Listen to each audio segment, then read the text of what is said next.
Hi, it's Holly. So welcome to Dearfiled. Isn't it splendid? Look at that. It's actually a ghost town outside of eastern Colorado, a few miles east of Greeley, Colorado, named after Horace Greeley, the newspaper guy, the very fancy guy. Now this came to fruition in 1911, actually. The idea came about in 1910. There's a guy, Oliver Toussaint Jackson. This dude was fascinating.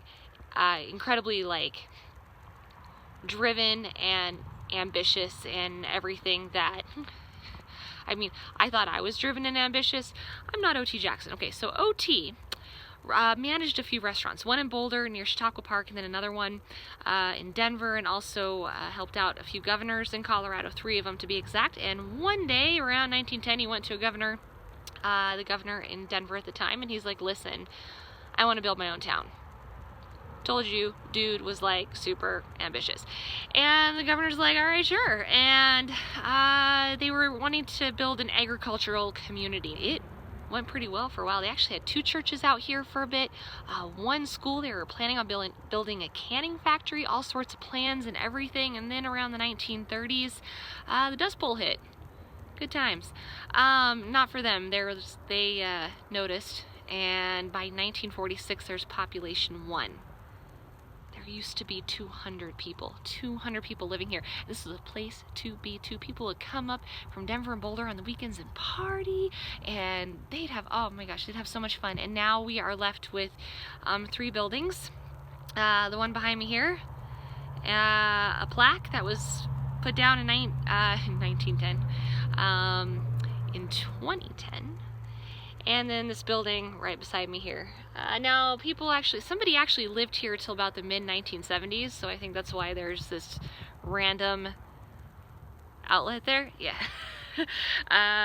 But for the most part now, there's just a couple of mobile homes, a stone plaque, and myself here telling you the story about O.T. Jackson this afternoon, and then that building over there. Yeah. That's it. That's all that's left of Dearfield. Now, who knows? Maybe Beyonce and Jay-Z will see this and they'll donate a ton of money and then they'll build it, because the goal eventually is to make this a really cool museum for American history, especially in relation to Black American history. And it is it pops up here and there, but it's not as prominent as it could be. There's broken glass from high school partying back here, and it deserves a lot more than this. A lot. I mean, this used to be a store. They had a grocery store here. It could be really cool museum, and a really cool just American history in general coolness. That's all I have to say. That's where I've been driving a lot today.